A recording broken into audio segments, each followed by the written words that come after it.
Creighton Bluejays fall in their first matchup in the Players Era Festival in Las Vegas, falling to the Baylor Bears 81-74 to drop to 3-2 on the early stretch of the season.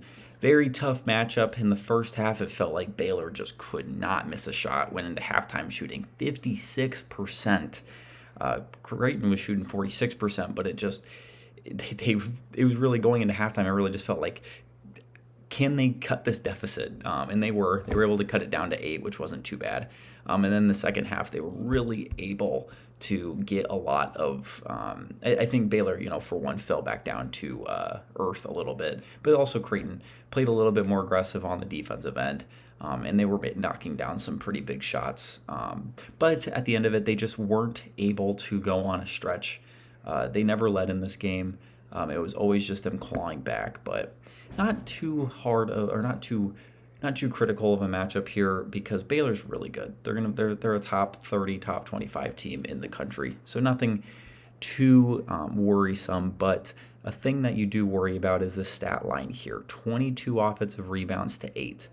That creates so many second chance points that Creighton could have eliminated just by simply getting defensive boards or eliminating those offensive boards from Baylor. And Baylor took advantage of it. You see by the final score, it was really the big difference here, because if you look at everything else, it was very even, 47% to 43%. They almost took 20 more shots though. Three-point was very even, 38 to 39%. Free throws, Baylor did miss a couple big ones, but you get out rebounded so big time here, nearly double. And that's not a winning formula, especially in the Big East.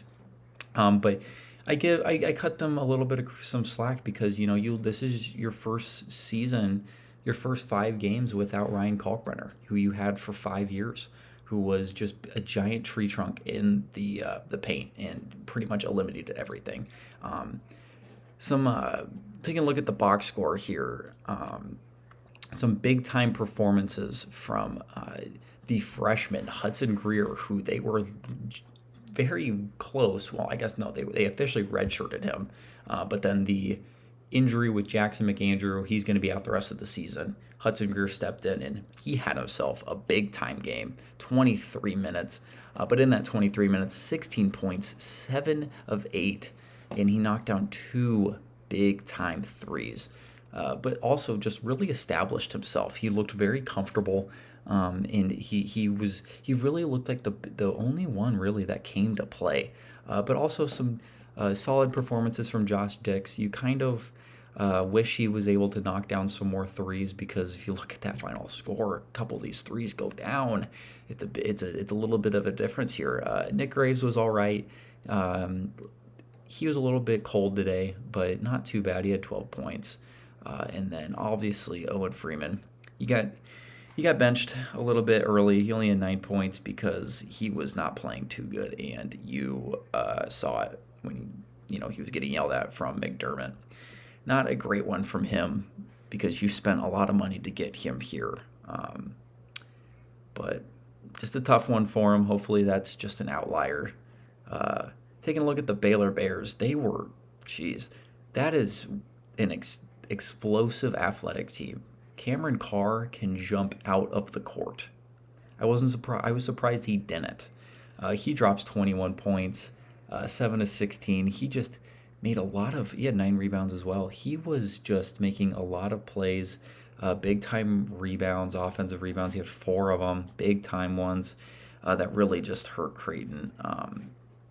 But it's just how the cookie crumbles for the Blue Jays. Taking a look at some game leaders, Hudson Greer, your leading points for the Blue Jays with 16. Cameron Carr, Baylor with 21. Jason Green with 5 rebounds. Cohen Carr with 9. Josh Dix with 6. And then I believe this is Matas with 5. Now the Blue Jays will be taking on the Iowa State Cyclones tomorrow afternoon in their final game of the Las Vegas Players Era Festival.